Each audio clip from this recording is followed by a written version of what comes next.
नमस्कार दोस्तों, हम आज आप लोगों को एक कारवा गीत सुनाने जा रहे हैं। तो दोस्तों, अगर हमारा कारवा गीत आप लोगों को पसंद आए तो लाइक करना, अपने दोस्तों का शेयर करना ताकि वो भी इस गीत का आनंद ले। दोस्तों चलिए सुनिए, हम लोग सुनाते हैं। नदिया किनारा टेंगना करे हरवैया की हम सीधरी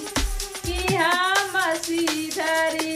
लेके अइबै घर में तरुआ की हम सीधरी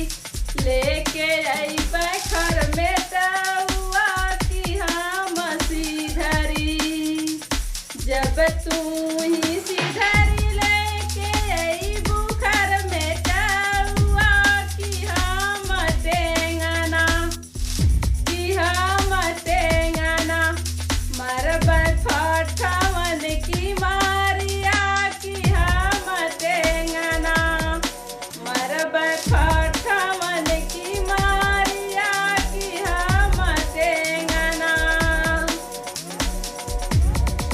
जब तू ही टेंगना मरबा पठावन की मारिया की हम सीधरी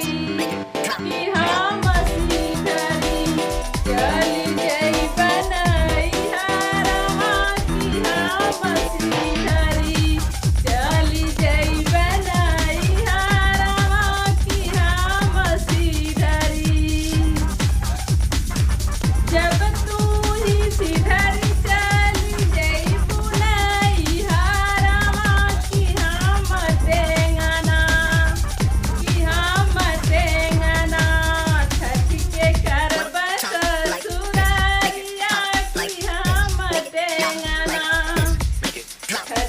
que